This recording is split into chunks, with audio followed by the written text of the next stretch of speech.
guys, Death Knight of Anime here, bringing you my review for One Piece episode 811. I'm sorry this one's a little late, guys. I've been watching Halloween specials and whatnot because hey, it's getting close to Halloween, so why not, right? But yeah, let's get into this episode. So right off the bat, even before I watched this review, even before I decided to record this review, I went and watched another review by one of my buddies by one of my buddies by one of my buddies by one of my buddies by one of my online buddies who's a ninja reviewer, and he said something about this episode that I really agree, which is that he said a lot about this episode of how it was better than the original, of how it was better than the manga. And to be honest with you, after looking closely at just one particular scene in this episode, I kind of have to agree with him because although probably are because honestly, like one scene alone, I think pretty much made this fight better, which is the scene of Mont d'Or trapping Luffy in the world of books while simultaneously getting while Luffy simultaneously getting attacked while he's pretty much trapped in the world of books. Because the thing about a scene like that is that while it does kind of stretch out the fight, which one could argue would kind of defeat the purpose of Luffy being tired and exhausted from his fight with Cracker. On the other hand, it does give a little more insight onto how dangerous and verse Mont'Dor's powers are, because if I remember correctly, the only time Oda used the world of books was only the only time I think Oda in the manga that Oda used the world of books was in order to trap people. I don't think Oda ever really used it in pretty much in any kind of combat situation, but in this case, it really makes sense to use it in a combat situation because the whole world of books is basically the whole world of books in the anime is basically seen as kind of as basically a kind of power that Luffy is bad against, which is all one big illusion. So while Luffy's trapped in the world of books, people are basically attacking him left and right. So in a way, I feel that it did more in that sense of explaining Mont'Dor's power, I guess, is the best way to say it. Now, having said that, I will say that the art and animation was a little more hit and miss in this episode. Like, there were definitely times I did catch of repeated frames of animation, or even just weird or moments where people's faces or bodies looked a little weirdly designed, I guess. But luckily, from what I saw, the majority of the misses came from more of the smaller scenes and moments in the episode. Well, the main fight against the Enraged Army, I'd say, was 95% of the time looking amazing. I'd say the only time it did have a problem with the main fight of Luffy and Nami against the Enraged Army was there were a couple repeated frames of animation in the beginning of the episode, but other than that, it really looked it looked amazing, honestly. Like, I think the only other time the art and animation didn't look a lot stellar was pretty much when it was Chopper and Carrot versus in the mirror world, and that they were fighting in the mirror world. But again, to be honest with you, that whole fight, honestly, like even in the manga, to be honest with you, that fight was just like, please, I want to skip to something else. Like, I don't normally say that Oda's work has any bad moments, but that was the one moment in the entire series to me that was like, please, I don't want to see them fighting in that mirror world anymore, because trust me, they are definitely going to be in that. Trust me, they are going to be. If the manga is any indication, they are going to be in that mirror world for a bit. But yeah.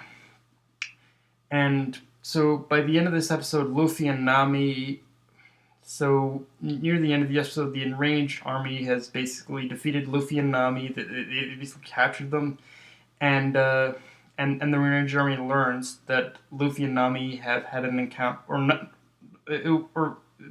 Luffy, but Nami especially has had an encounter with Lola through basically them discovering the Big Mom's viewer card in Nami's possession, thus cementing beyond the shadow of a doubt that Lola is Big Mom's daughter. And with the Big Mom pirates already doubting doubting the connection between Lola and Nami, it really makes me wonder how Big Mom herself will react, because we already know from the build-up we've gotten thus far, combined with that reaction, that Lola probably didn't tell Nami the whole picture of some possible problems in her family life. Like, I get the feeling something is up that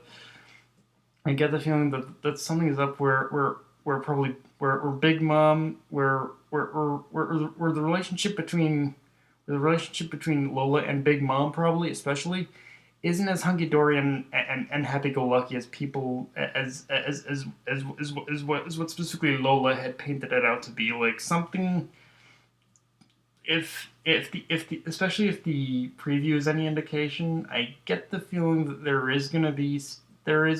are gonna learn something about the relationship between Lola and Big Mom that might not be as happy go lucky and hunky dory as what Lola had originally painted out to be. Which, in that case, it really makes me wonder as to really why Lola hadn't even told Nami. If it is the case that Lola and Big Mom aren't on speaking terms, then it really makes me wonder exactly why Big Mom. That's why Lola didn't even mention that. It's either a she it's either a it's either a she was pretty much afraid, she was actually afraid to tell Nami, or B, honestly, considering what I saw from what I saw from Thriller Bark, and the way the exchange between Nami and Lola went, and Lola giving Nami Big Mom's viewer card. I think it's more safer to say that Lola is blissfully unaware of possibly some kind of possibly some kind of a bit of a bitterness between her and her mama, so to speak. But these are just all conjectures right now. I don't know for sure until I assume the next episode, which is when we're probably gonna learn the full on truth of what of the relationship between Big Mom and Lola. Because from basically what I saw in the preview for next episode, the next episode is gonna be hype as fuck. Like, these past couple episodes, honestly, they've been, like, aside from a few animation and art flaws, they've been probably some of the best stuff One Piece anime has had in a while. Like, if they could, if they could really just if they could keep on this, if Tony Animation could just keep on this track that they've been going, I'm all for it, honestly, because the pacing so far has been pretty great. I'm not gonna lie. Oh, and so, but yeah. Also, in this episode, we see Sanji bargaining with Big Mom to let the Straw Hats go if he marries Pudding. And honestly, like, right off the bat, a lot of the atmosphere and tone surrounding that one scene, it actually it actually very heavily reminded me of the scene from I think it was the Strong World movie where Shiki had just done defeating the Straw Hats, and Nami agreed to be his navigator in the hope of saving the others. And in the same sense of the scene here of Sanji bargaining with Big Mom, it's pretty much like we pretty much all know, in the same vein of pretty much how Shiki was feeding Nami a load of bullshit. We know Big Mom is feeding Sanji a load of fucking shit. A load of fucking shit and lying through her teeth, because she's because of the fact that Big Mom is just because of the fact that she is completely psychotic. We know this. Big Mom cannot be trusted. She will fucking just do. She will pretty much fucking do anything in order to appease herself or her own pride, or whatever the fuck makes Big Mom so goddamn psychotic. But and Sanji unfortunately because he's pretty much unfortunately because Sanji has been pushed into such a desperate situation. Right now he's looking for any speck of desperate hope of at least trying to save his friends. But yeah, I really don't think things are gonna go that way, Sanji. Yeah, I'm pretty sure Big Mom has other plans for the Straw Hats, and the way Big Mom operates, I wouldn't be surprised if she finds some kind of small little loophole, so to speak, of saying, yeah, I'll do that, but I'm also gonna do this kind of thing. So, yep, yeah, that's pretty much that's my thought on how Big Mom's gonna operate past this whole situation. Like, she is not gonna let the Straw Hats go. We definitely need to understand that much. So yeah, but. Yeah, guys, that's pretty much my review. If you enjoyed the video, like, comment, subscribe, and follow me on Twitter and Facebook. Dead Man of Anime, signing off. Later, guys. Bye.